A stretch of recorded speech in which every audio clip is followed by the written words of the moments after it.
Welcome back to the conference, everyone.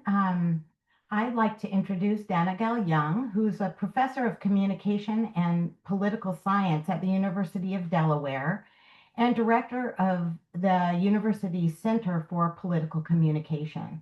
She is an award-winning author, public-facing scholar, and TED speaker.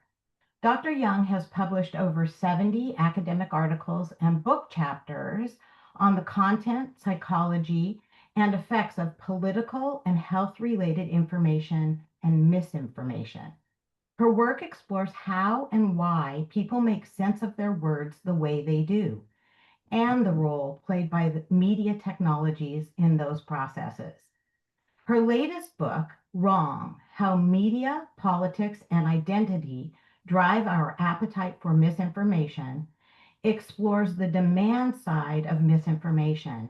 That is, why we are attracted to falsehoods. Today's talk is titled Humility and Identity as Pathways to Trust. And we recently had the privilege of meeting with Dana and hearing about the work she's doing. What she is going to share today is especially relevant to all of us in our current environment, and we're excited to hear more from her. Before she begins, I'd like you all to note that all presentations are being recorded, and the presentations, slides, and speaker contact information are all available on the conference website after the conference. Educational credit information will be sent to you after the conference as well. And Dana is happy to take questions after her formal remarks, and you can submit questions at any point during the talk using the Q&A function. Dana, thanks for joining us. Great. Thanks so much. And thanks for that lovely introduction. I just want to get a thumbs up that you can all see my screen here. Can you see my screen? Great. Okay. So as Jeff just explained, I'm going to talk today a little bit about humility and identity as pathways to trust. And then I added, as I was working on the presentation, as pathways to trust and to truth. Because I'm going to talk a lot today about different ways of knowing, different ways of coming to knowledge and beliefs. We'll talk about the concept of epistemology, which tends to scare my students away, but I promise that it won't be scary. But first, I thought I'd tell you a little bit about who I am and why it is that I'm the person who I think I'm the person that's being asked to speak today. So I come to you as a social psychologist who has spent the better part of 25 years now understanding how communication, messaging affects attitudes, knowledge, and behaviors. I've studied everything from satire to misinformation to now trying to understand how aspects of individual well-being affect support for democracy. But throughout that time, I've really been fascinated by the understanding of how attitudes and knowledge form and how those things shape how people behave, because that's really, we're all here on the planet. We all need to live together, and we all really are concerned about human behavior, the decisions that people make and how they behave. So those are the things that I study, but I also come to you as a widow who advocated for my late husband, Mike, for the better part of a year. He endured 13 brain surgeries. He was inpatient at Jefferson University Hospital for about 4 months with a brain tumor until he died in July of 2006. So that period of time, like many people who have advocated for loved ones will tell you, that period of time was really pivotal in shaping who I am and how I think. And I really integrate my observations from that period of time into what I study. So today, my hope is to tackle the following. I'm going to talk to you about, as Naomi alluded to, my book, Wrong, explores what I call the demand side of misinformation. So that is, why is it that we're attracted to fictions? And at the heart of that are, I love alliteration. So at the heart of that is what I call the three C's. Those are comprehension, control, and community. I'll talk to you all about those and why those are the needs that guide our truth-seeking behaviors and our judgment formation. So I'll talk about those fundamental needs and how those needs can actually fuel misperceptions or belief in misinformation or even belief in conspiracy theories. I'll discuss a bit of how identity and group norms, so the team that we're on, how we think of ourselves as a part of a team, can affect how we make sense of the world. And a related concept, which is trust. Trust as not just something that is pivotal in healthcare, both on the side of patients and on the side of care providers, but trust as a group norm. Trust is something that's not just necessarily informed by facts and figures, but sometimes is something that we hold or don't hold because members of our team or our social group embrace that trusting norm or do not embrace that trusting norm. I'll talk a bit about different pathways to truth, evidence and intuition being the real big ones, and how this divide, well, it can be a useful heuristic in understanding sort of in a primal way different pathways to truth. That divide itself is actually quite false because all of us use both paths to truth, and I'll discuss that. And finally, the promise of a concept called intellectual humility, which is probably one of my favorite concepts to discuss in the study of social psychology because it's just so darn good. So that's the roadmap for today. But first, a question for you, just for you to think about in your own minds, and that is, as you reflect on how you make sense of the world, I'd love for you to think about how much of the time your main motivation as you engage with the world is to be accurate or draw accurate conclusions about the things that you're observing. So just take a second, think, how often do you think that that's your main goal, right? I would venture to guess most of you are thinking, yeah, that's my main goal. Of course, I want to be accurate in what I observe, right? I want to be empirically accurate. I want to know what's true. I'm sorry to tell you folks, even if you are doctors with MDs, PhDs, been in school for 42 years, that is probably not your main motivation as you engage with the world. And why is that? Because it actually is not any of our motivation as we engage with the world. In fact, the reason that we use the scientific method is to try desperately to push back against the real reasons and the real pathways that we do use as we engage with the world. So what am I talking about? Well, because we are really, our goal as human beings is survival at the end of the day. That is our goal. Because of that, there are three things that can contribute to our likelihood of surviving. One of them is being able to act quickly. One of them is being able to act effectively, right, to affect the world around us. And the third is to act with others, right? We know that group behaviors are far more effective in survival than individual behaviors. So these are the three things that really predict survival. And these three things are kind of articulated through these three fundamental needs that actually guide how we engage with the world. And those are comprehension, control, and community. Those are my dogs. C and Luna have just realized that their big sister is home, and they're very, very excited. I don't know if you heard them. So in the context of social psychology, these are the needs that actually predict how we engage with the world. Comprehension being our need to feel like we understand things. Feeling like we understand what's going on is something that then allows us to actually act quickly. Remember, acting quickly is that first thing. Two is control. We need to feel as though we have power and agency in the world around us, that we have some control. That is satisfying that need to act effectively, right? We want to feel as though we have that agency and we have that power to affect the world. Excuse me. And number three, acting with others. That is the need for community. We want to feel as though we are part of a group. So these are the three needs that actually shape how we engage with the world. The need for comprehension, the need for control, and the need for community. Again, the three C's. Now, in the literature on social psychology, they use the terms epistemic motivations, existential motivations, and social motivations, but that doesn't have the ring of comprehension, control, and community. So that's why I do love alliteration, and that's a little more memorable.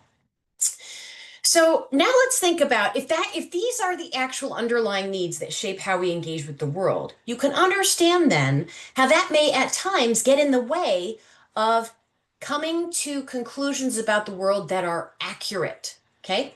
These are the motivations that help us fill in the blanks to make sense of what's going on around us. And this is true for all of us. Doctors, patients, advocates, nurses, family members. And oftentimes, the information that satisfies our need for comprehension, control, and community is not accurate. Okay? How and why? Well, I'll give you, to sort of illustrate this, I'll give you some low stakes examples. Okay? Like, for example, I work from home a couple days a week when I'm not at the University of Delaware. And I go downstairs and I go to get more coffee, and the coffee pot is empty. My brain immediately fills in the blank, and I comprehend that my husband, who is also working from home, finished the coffee, forgetting the fact that I actually have already had my 2 cups of coffee and I finished the pot of coffee. This is a misperception that's driven by, one, my ego, right? I like to feel like I'm the good person, someone else is the bad person, and my need to just immediately comprehend what's going on around me. So that's one low stakes example of the need for comprehension. Then there's the need for control. This is the easiest for me to talk about because I am 49. In 4 months, I will be 50. I'm having a hard time with this, especially when I look at the wrinkles around my eyes. So my control that I often am driven by in making sense of the world is my need to control the aging process.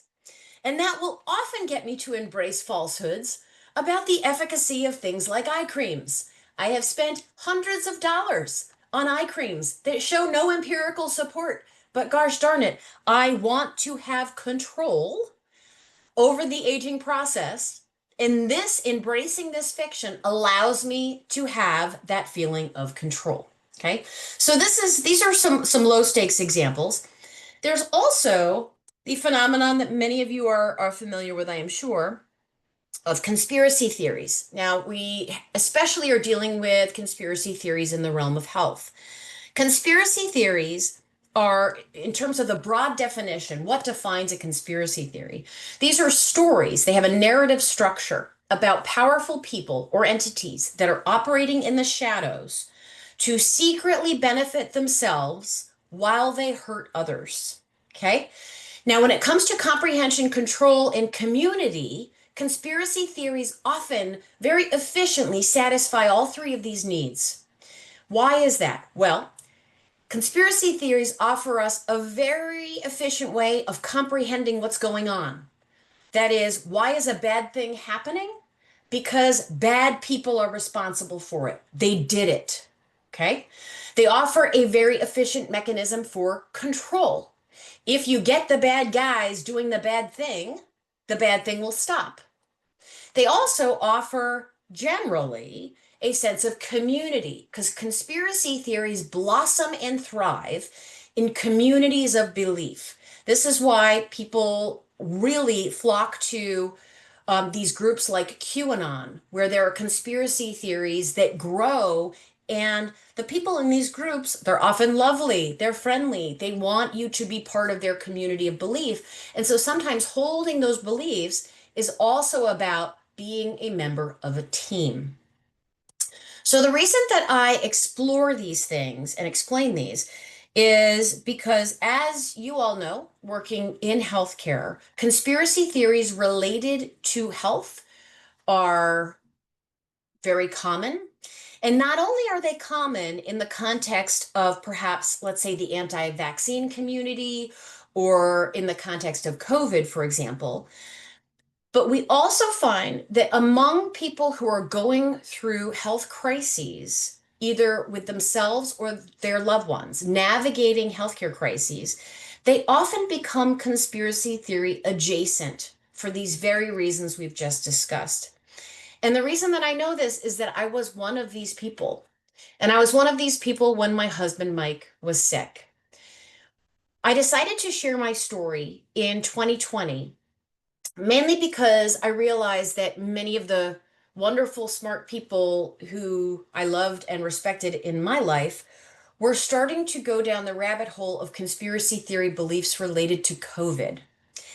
And I started seeing in them something that reminded me of myself. And it was that their needs for comprehension and control were not being met by the empirical world, by the real world. And so they were trying to find pieces of information, myths that would satisfy those needs. So this is the story, really, of how Mike, when he was 38 years old, he was a non-smoker, non-drinker, very healthy. Right after the birth of our son was 10 months old. We moved into a new home and Mike started having vision problems. So we moved into the house in August. And by October, the flashing light in his peripheral vision was really distracting. And he was starting to be really concerned about it. So he went to see a doctor who recommended he get an MRI, and it showed that he had a non-cancerous craniopharyngioma that was pressing on his optic nerve and was also pressing on his pituitary stalk. His prognosis at that time was very, very good. He had a 95, they suggested that there was a 95% survival rate at 5 years out from craniopharyngioma. So after his tumor had been resected in November of that year, there were complications. It grew back. He had a shunt put in. The shunt became infected. We had to postpone radiation treatment. Then once we started radiation treatment, his symptoms were so much worse because the brain tumor itself had become a fluid-filled cyst that was even bigger than the original structure that had been there. He went completely blind. He had no short-term memory and he had no control over his bodily functions. And all of this happened between November of 2005 and he died in July 2006. And that included 13 brain surgeries during that time. So now, if you think about this from the perspective of a patient who was me, I was 30 years old. Again, we had a new baby who I was trying to care for at home while dealing with this catastrophe during the day at the hospital. I could not comprehend what was going on. Where did this come from? Why was this happening? Why does he have this? I felt that I had zero control. I had no agency. And this is something that I think is hugely important for care providers to acknowledge when they are dealing with patients, especially with ongoing crises in the healthcare system. There is very little agency in those experiences. Oftentimes, you feel as the advocate or the patient that you are being worked on, that you are an object who is being worked on, right? So that feeling of lack of control can manifest in all different ways. In those early days, I also felt very, very alone. If you have been a loved one of someone who is going through cancer treatment, if you have gone through cancer treatment or dealt with other chronic illness, you know that there is something peculiar that happens when you are dealing with a life or death situation, and that is that you feel as though you are watching the world through like a plexiglass divide. You are experiencing something that is so isolating because the rest of the world is going on with their frivolity and their dinners and their silly concerns, and you are alone. So think about then if our fundamental needs are for comprehension, control, and community, and those are not met in that moment because of the chaos of dealing with an illness or something else that's that serious. You can imagine that that can trigger all kinds of potentially dysfunctional information seeking behaviors. So what I did was I started engaging in conspiratorial thinking because, as I said, conspiracy theories can satisfy these needs very well. I started thinking, well, we just moved into this house, right? And then he got the brain tumor. So maybe there's something in our new neighborhood, our new house that caused it, right? Maybe there were volatile organic compounds at his office. Maybe there is some kind of Superfund site around the corner from our new house. Those were my comprehension motivations, trying to fill in the blank as to why, make sense of why this is happening. Number two, for control. In part, I started to engage in magical thinking, superstitions, ways that I could make him better, right? And part of that was also fueled by some of these online communities that I joined for a short time. You know, I carried around a healing stone in my pocket. I started thinking about, are there things that I could feed him that will, clean his body out? And in terms of community, I did lurk in those online groups, and I was doing so with people who were essentially distrusting of the medical community. And it provided something attractive, not because I was a distrusting person who didn't trust science or medicine, but because they were people who they were compassionate, they shared my pain. Many of them also had people who were loved ones who were going through difficult times, and I felt solidarity with them. Okay. So, how did I get out of this? It was very easy, actually. I had my dear friends who are close to us kind of swoop in and remind me very pointedly that to distrust medicine and science, to engage in conspiratorial thinking, that all of those things were a violation of our group norms. That this is not how people like us make sense of things like this. This is not how we do business here, Dana. They reminded me that my community, my social identity was made up of these folks, many of whom were, let's see, our friends were, some of them were researchers, scientists, comedians, musicians, artists. They reminded me of our group norms that were very trusting of science and medicine. They suggested that perhaps we needed to think about advances that had been made in science in the area of craniopharyngioma research. Look, literally, I was in the doctoral program at Penn at the time, so I have access to all of these scholarly articles. I can make sense of p-values. Perhaps I could go in and start to understand some of these so that I could remind myself that there are experts who are working in this space rather than putting faith in a community of people who were not informed about the medical research. So when we have a social identity, like the one that was activated for me by my friends, that social identity says, okay, how do we understand the world? How is it that we make sense of things? And a lot of times we want to be good members of our team. So we want to comprehend the world the way that our team comprehends the world. In this case, it was my dear friends who were like, we do not, like your belief in conspiracy theories, these are not helping Mike, right? Going on the internet is not helping Mike. What's interesting to me is that the way that my friends sort of re-articulated and satisfied these needs with me was by one, reminding me that people like us trust science, and we understand that there have been peer-reviewed studies that people have used to start to understand the different approaches to this. That is how we make sense of it. That research actually showed that craniopharyngioma are usually present and latent from birth. They form in utero. And perhaps there was something that changed that shifted it and made it symptomatic, but he probably had it his entire life.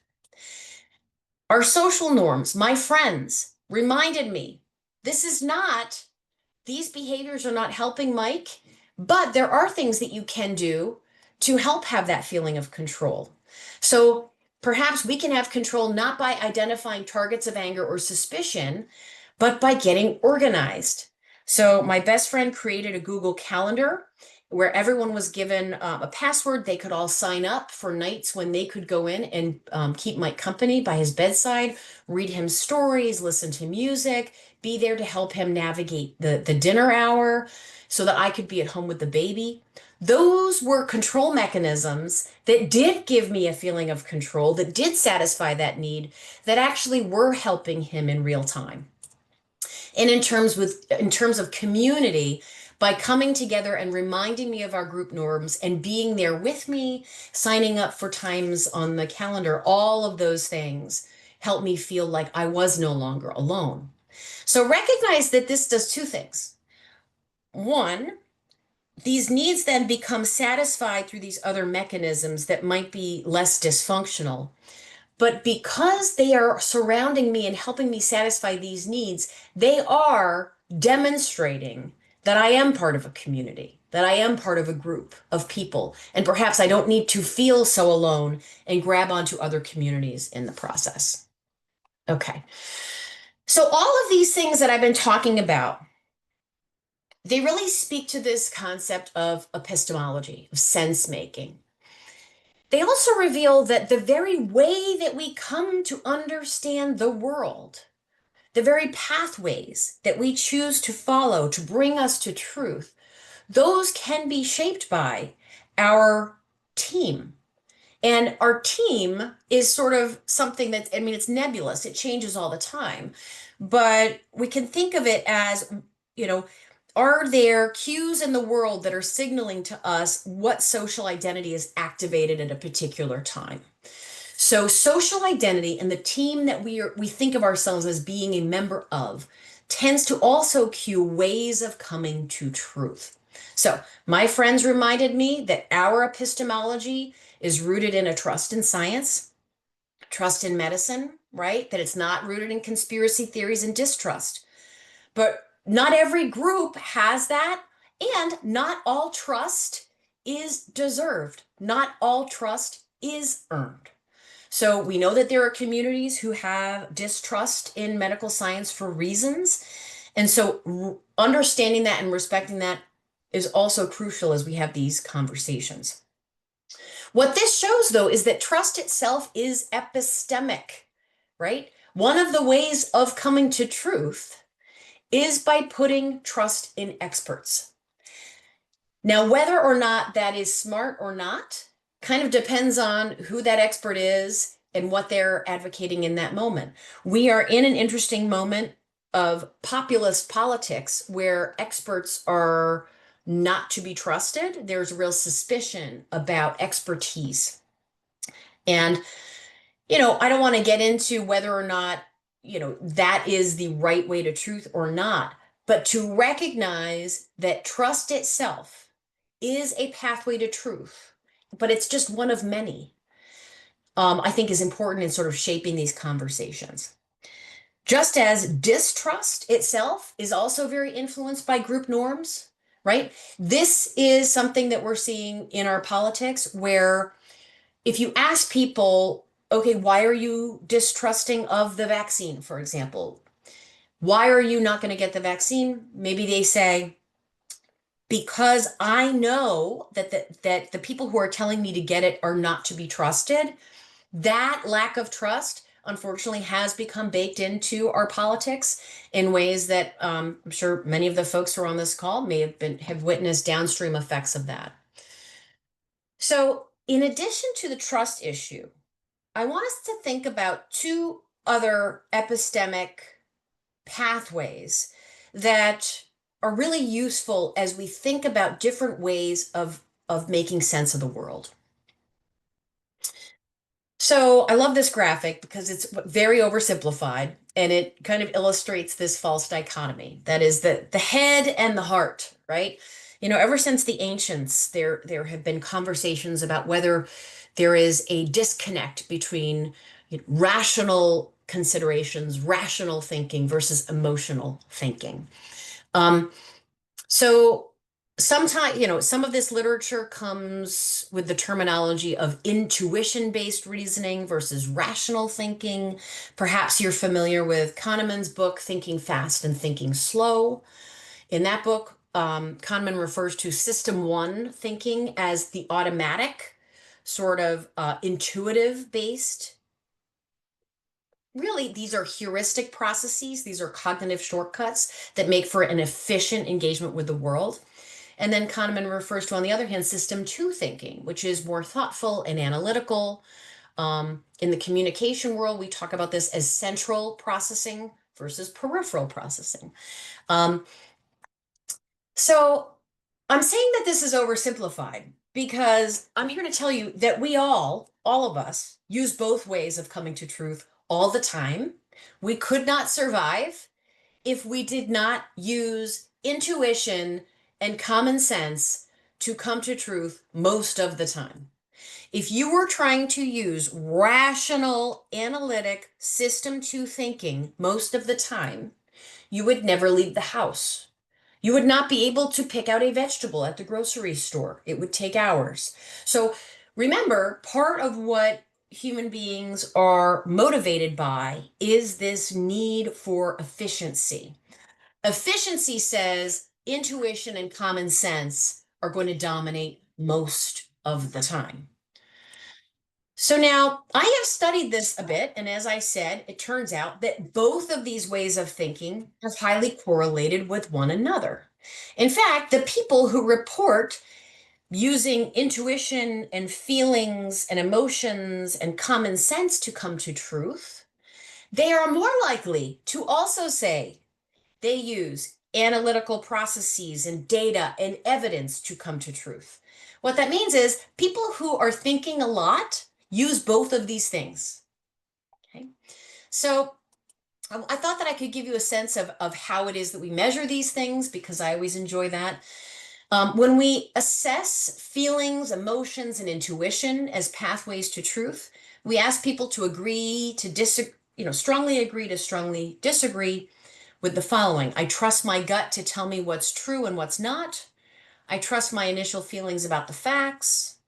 My initial impressions are almost always right. I can usually feel when a claim is true or false, even if I can't explain how I know. Whereas on the other side are the items that we use to capture sort of prioritizing evidence and data as pathways to truth. Evidence is more important than whether something feels true. A hunch needs to be confirmed with data. I trust the facts, not my instincts, to tell me what is true. And I need to be able to justify my beliefs with evidence. So now, the reason that this is interesting to me is because I am also a political scientist, and I was really intrigued by some of the research from political psychology on the differences in ways of knowing that seem to be correlated with political ideology. Now, some of those findings hold true, some don't, but what I did find in a study that I ran in 2021 was that for folks who were more supportive of Donald Trump, they did report putting more faith in feelings and intuition as viable pathways to truth and less faith in evidence and data as pathways to truth. And this is so fascinating to me.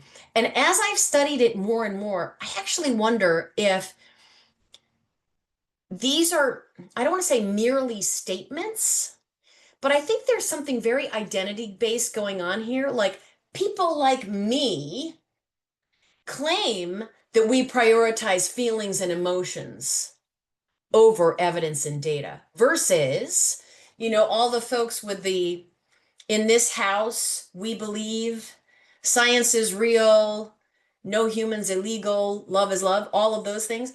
Those folks are probably also thinking people like me believe and put faith in evidence and data, and we don't trust our gut and our feelings.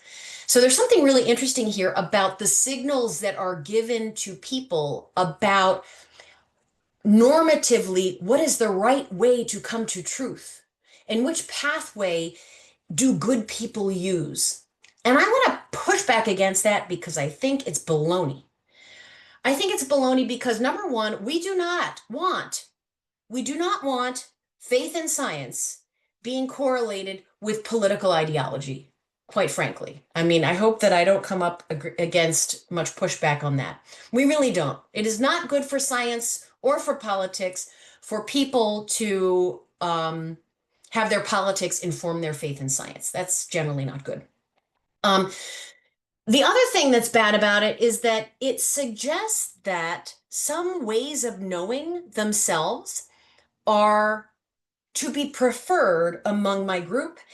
And I'm going to tell you that both ways of knowing are so crucial in shaping our quest to get to objective knowledge, both ways. We're in a moment in which I think that there are some folks who may be exploiting the intuition and common sense and gut. But I'm here to tell you, intuition, common sense, and gut have historically played a very important role in our survival, and they continue to every day. So,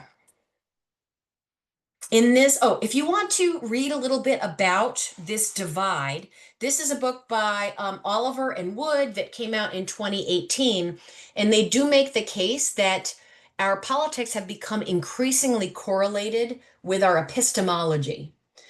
Part of that, this is kind of interesting, part of that they attribute to the fact that in the 80s and 90s, there was this sort of migration of evangelical Christians into the Republican Party. And part of this shift towards intuition and faith and gut as pathways to truth is really in line with and consistent with the epistemology of evangelical Christianity. So if you are interested in that, I highly recommend you check out that book. I have some issues with the framing because in this book, they do suggest that the rational pathway to truth is the preferred method. And I am going to explain why that's not always the case. So I want to complicate that a little bit for us today. So the false choice between evidence and intuition. I hope that you are all right now thinking, I don't know if I'm going to like this. That's my favorite kind of audience because then it means that my work is cut out for me. So remember that we all use intuition and gut every day. And remember that our intuition and our gut, they're not just what we are feeling in that moment. They are informed by our past experiences. That includes our training, including our scientific training. If you are a medical expert or you are a scientist, your intuition in the moment is not just lightning that has struck you from a mountain. It is rooted in all of the evidence and the data that you have already become an expert in over time. So just remember that these two things, this dichotomy is false. I think that intuition and gut are more readily exploited, especially if there are entities that are seeking to get power or make some money, right? Social media influencers, there's a lot of grift, and that grift can make efficient use of the gut and intuition as pathways to truth, but they are not inherently bad, nor are they inherently wrong. So I want to propose to you that this divide is misleading, and I'm going to do so with a story from my experience caring for Mike that happened in the last days of his life. So days before Mike passed away, he was in the large neuro intensive care suite at Jefferson, with all glass windows and walls. And he was very, very sick. He was in multi-system organ failure. He had C. diff, right, the bacterial infection in his intestines, and that was causing his blood to not clot. He also was in status epilepticus, so his brain was in a constant state of seizure. The writing was on the wall, and we understood what this meant. Now, he had a young nurse at the time who had to be just maybe like 25 years old, who was very confident and very competent. No, she wasn't confident. She had a way about her that was very calming. And she was very competent. And she, of course, was like, you need to go home and get some rest. I'll call you if anything comes up. Go home and get some sleep. So I went home to get a few hours of rest. And I was awakened by a call from a new resident. And now, whenever I tell this story, I have to simply say it was July. And everyone who works in the hospital system says, oh no, it was July, because apparently that's when the new residents start. Okay, so yes, it was July and it was a new resident. And the call was this young man saying, we want to wheel Mike down to surgery to remove his intestine in the middle of the night. So now you probably know this is a treatment for C. diff, right? Like if you just look at the data and the science, okay, there is an infection here. It is in the intestine. Okay, we could remove the intestine. All right. But Mike was dying, right? We knew he was dying. He was actively dying. He also would have bled out. His blood was not clotting. He would have died in surgery. So I told the resident, Mike won't survive that. I don't understand why you're even proposing this. He wouldn't survive. And he agreed, and he said, well, I'm just sort of following C. diff protocol. I had to present this as an option. So I called Megan, his nurse, at 3:45 in the morning.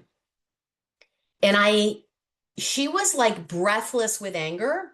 She was so furious. She said that she was prepared to tell this resident and the team that if they decided to roll Mike to the operating room to remove his intestine, they were going to have to do it themselves, that she would refuse to roll him out the door, and she would refuse to let them take him out the door. She knew that surgery made no sense. And in the meantime, I spoke to the attending physician, who was absolutely furious that this had even been proposed, and was so grateful to the nurse for saying that she was going to stand up for what was right and not wheel him out the door. So now let's think about this. How did she know that this was the right call? She knew that this was the right call in her gut, her intuition, her direct experience, and her emotional response in that moment, which was absolute horror. And those things told her this was wrong. This was not right. So a few hours later, Mike passed away surrounded by more than a dozen family and friends. There was jazz music playing in the room.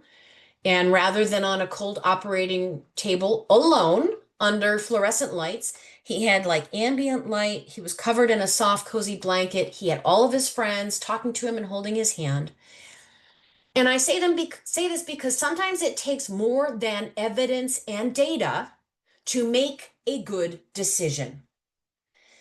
This to me highlights how even this epistemic divide between intuition and gut on the one hand and evidence and data on the other, this divide that's often being exploited by various entities, this is a falsehood.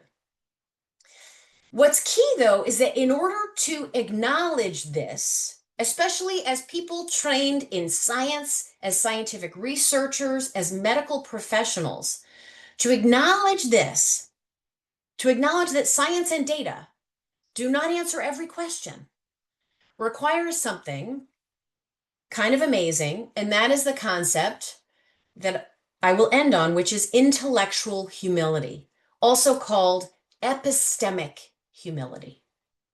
So, intellectual humility is our willingness to acknowledge that we might be wrong. It is the acknowledgments of the limits of what we know, and not just the like, oh, well, okay, yeah, but I don't know everything. It's acknowledging the limits of what is even knowable. There are some things that may even be beyond our grasp, and we might not ever get to an answer. And that acknowledgement and living in that truth changes the way we engage with the world. Intellectual humility is associated with some amazing things. People who are high in intellectual humility are more curious. They also, people who express intellectual humility make more knowledge gains when they engage with new information. These individuals also show a greater willingness to negotiate and compromise, which imagine that in this climate. These are individuals who are more able to depolarize on political issues.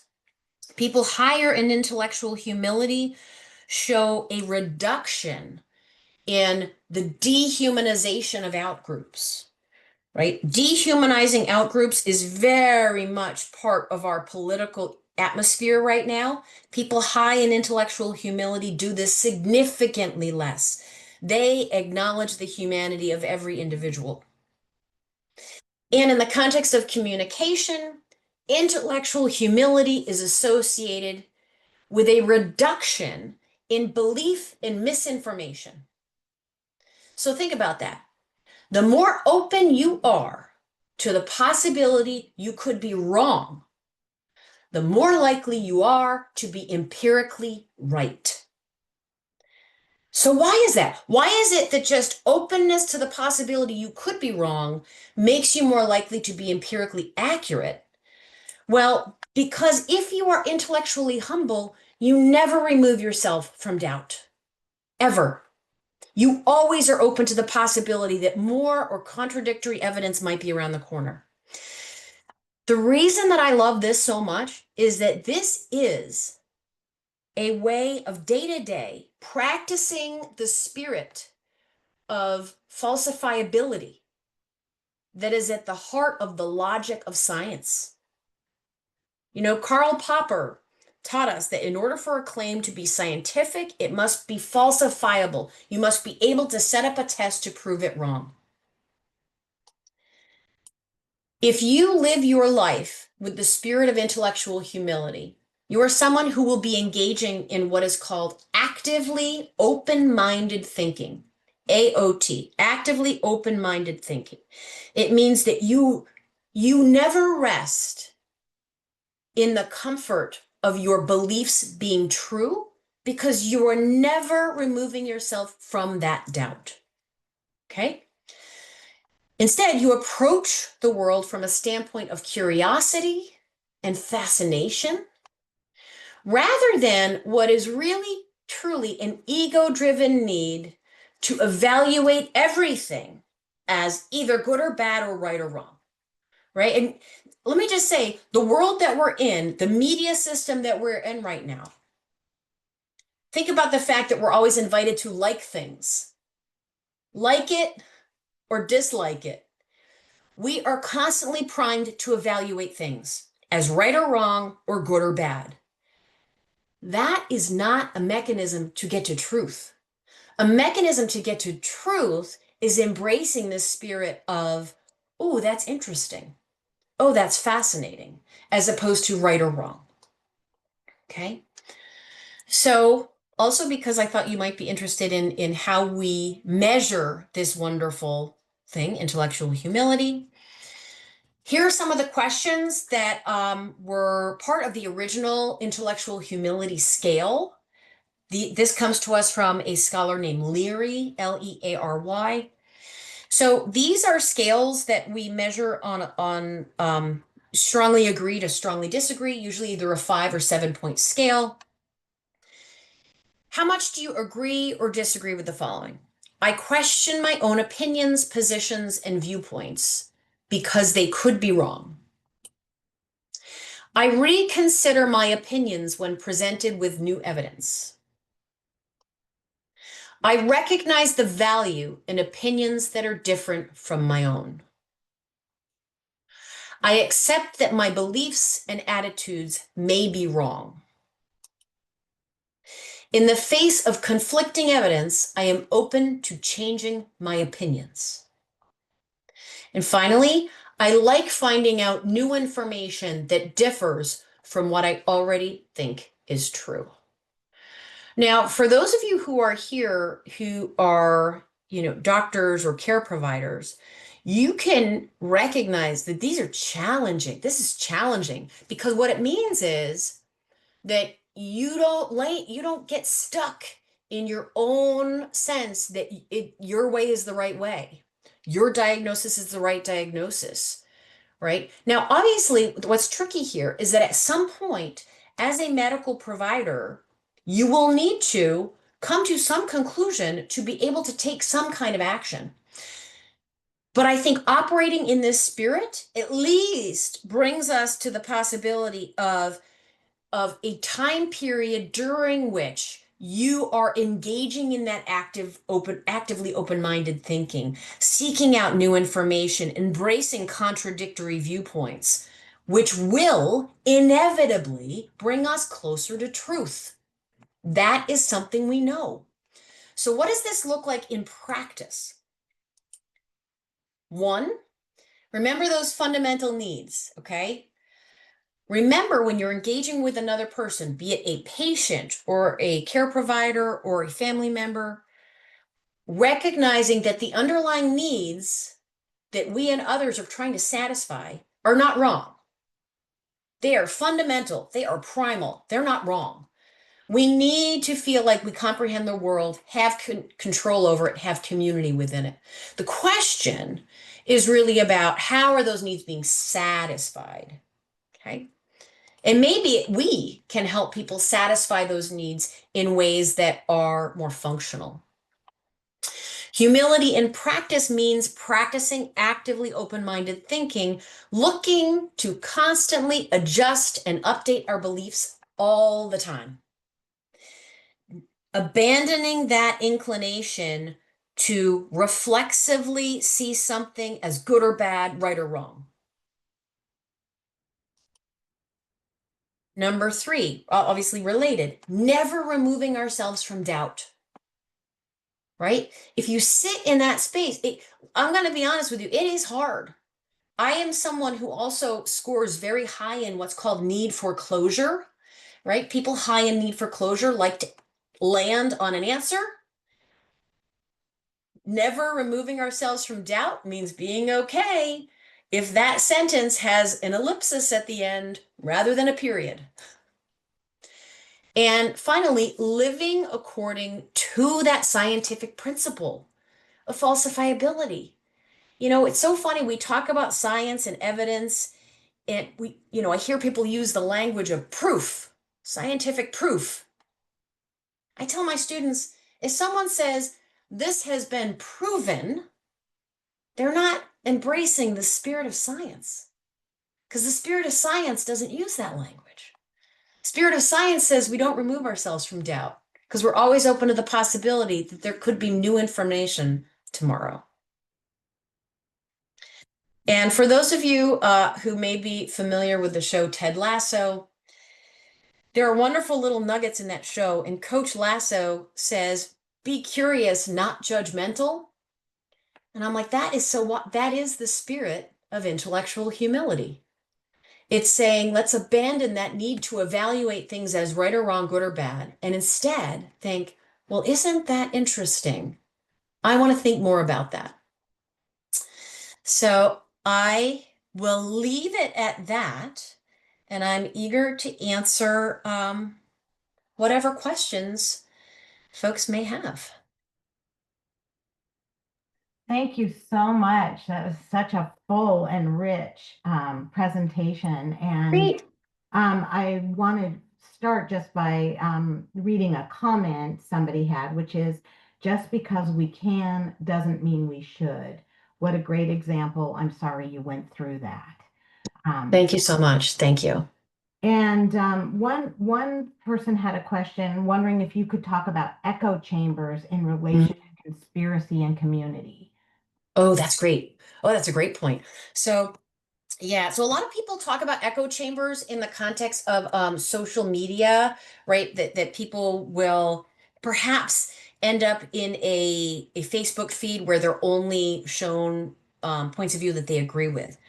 It's interesting because what we actually find is people are exposed to a lot of different opinions on social media. However, when they tend to be exposed to counter attitudinal information, it's usually prefaced by something derogatory, like, look at these idiots. Can you believe that they think this is true? So the spirit of the echo chamber is real, although people are seeing content that contradicts their views, it's always packaged as something ridiculous or that doesn't have any credibility. So when it comes to the role of a constructed echo chamber in our need for community, um, complicating people's worldview and narrative, especially when that narrative is offering them a feeling of comprehension and control, is not welcome. Right? If you enter those spaces, let's say that there's, sometimes they have these, I'll use an example like the flat earther groups online. If you enter those spaces as someone who's like, listen, guys, I've got receipts. Okay, I've got all of these things that are going to contradict your worldview. That is not, in some ways, I feel like that all that will do is reinforce the dynamics that are already embracing the conspiracy theory, because it is approaching the group through the lens of kind of being derogatory, like, oh, listen, you people with your tinfoil hats, right? All it does is encourage people to sort of double down on that community membership. There is a lot of them versus us language in those spaces. And what it means is them normies who think that they know how the world works, but us, we are the enlightened people who know how the world really works. Those are very, very challenging dynamics to break through. Well, that's interesting because another, it's really more of a comment than a question, but it touches on that. The person said, this reminds me that not all medical providers believe in shared decision making. Since they went to med school, they have all the answers and are correct. If Yeah. the patient disagrees, it's non-compliance. And that just reminds me of Interesting. that split between us and them, or, the who has the knowledge and who doesn't, as opposed to the sharing within yourself both possibilities and Yeah. that divide that creates. Yeah. So I've been in conversations with folks in the medical community about, you know, it's, what happened during COVID caused so many problems for trust in government, trust in the medical community. And, we were already in a space where there was distrust. And I think if you look at the effect of some of the mandates, particularly as we got out months and months and months from the vaccine having been made available. So after that vaccine was made available, and then there were still mandates around masking and shutdowns and kids being home from school. Those were the moments when, it really is clear that folks were feeling as though there was not shared decision making, that people like community members were feeling as though their sense of what was good for their community was not necessarily being embraced or respected. And so we see like that was just that was a pressure cooker of an example of what I think is a broader phenomenon, which is this doctor parent, doctor patient dynamic, right? Um, I think it's interesting because I've interacted with some folks who are like, but we are the experts. we do study this. This is what we do. And other folks who are like, but it doesn't matter if approaching people with that kind of perspective is going to alienate people from best medical possible treatments, then shouldn't we think differently about how we engage? Because if you're not going to have, if you don't get buy-in, nothing's going to work. So one of the examples was, especially thinking about internal medicine, for example, reframing, what they used to say, like, make good, healthy choices was one thing in the internal medicine world, make healthy choices. And they're talking about, could we reframe that as, here are some healthy offerings? Basically like a menu. Here are some healthy offerings. And there are some folks who are really angered by that reframe because they're like, it's medical science. Healthy offerings shoots us in the foot and erodes that expertise. But my thought is, if people are not feeling as though their autonomy as human beings with agency is being respected, your medical science doesn't matter. You know, I mean, this is all this I find, again, I find it fascinating. It's interesting. I love these debates. I find so interesting. I don't think that we can get to what is the right way to do this without acknowledging, without patient buy-in, none of this matters. Here is a comment. The use of both intuitional and analytical thinking together describes my experience as a nurse so well. It started as mostly analytical and has moved to a combination with my years of experience, and I can see it shift slightly one way or another based on the day or situation. Thank you for making me feel like I don't have to choose one as more valuable than the other. Wonderful presentation. Oh, I love that so much. And you know what? I'm honestly, I really love, I mean, I was in the hospital with my husband for a long time, and my favorite nurses were the nurses who were like in their 50s.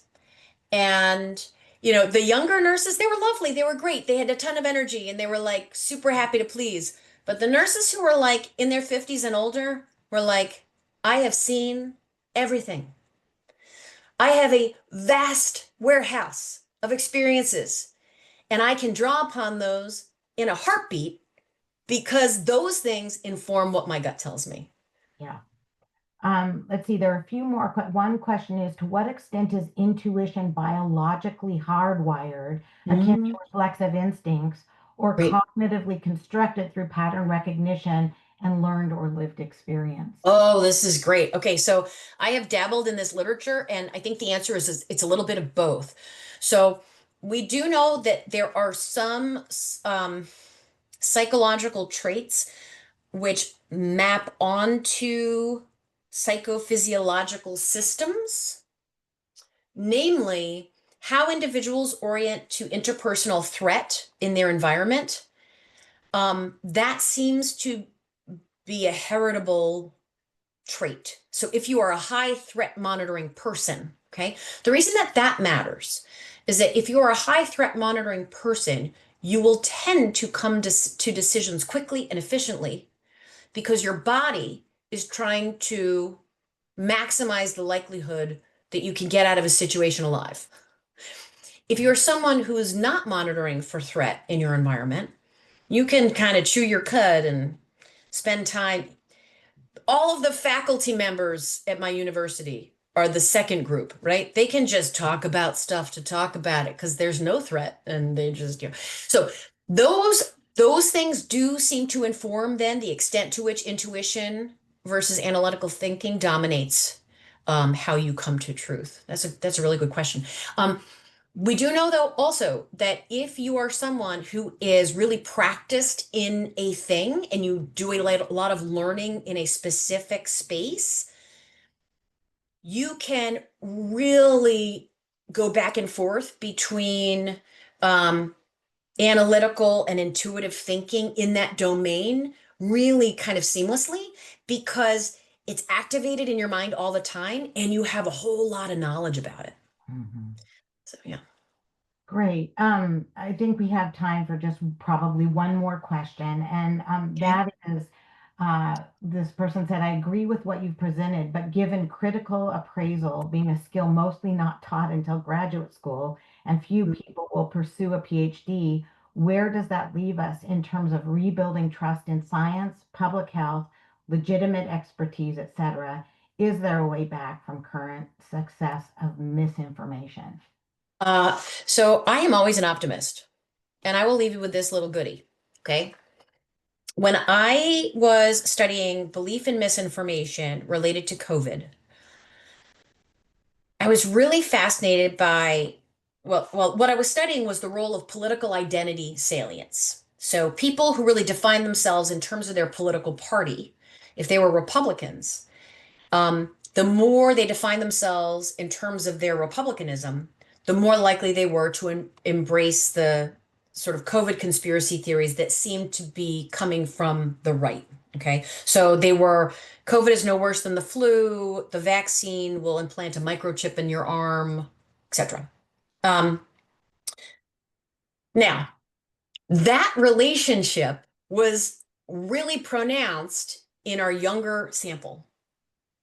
However, when you look at that relationship in our older sample, for people who had real life or death, like it was a life or death situation, right? If you're over the age of 70 and you don't get vaccinated and it's the height of COVID, like there's a real world consequence for your belief in that piece of misinformation.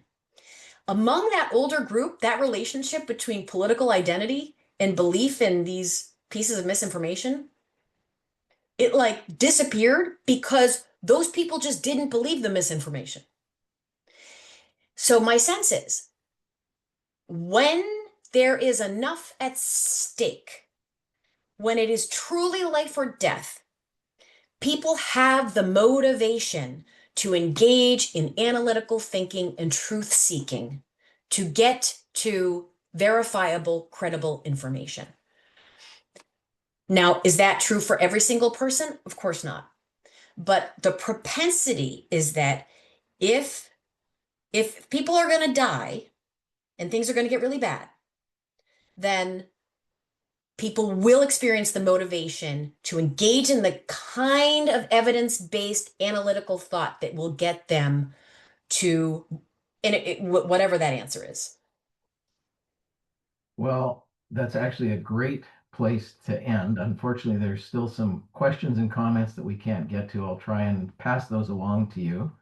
But we really appreciate your being with us today, and I think it's been a great talk and answered a lot of questions for me. I have- ones I didn't ask. Yeah, I just have more questions, so which is a Well, great we'll talk more. We'll talk presentation. more. Yeah, that's the purpose of this. Thank I'm you. going to pass it off to Steve Levy.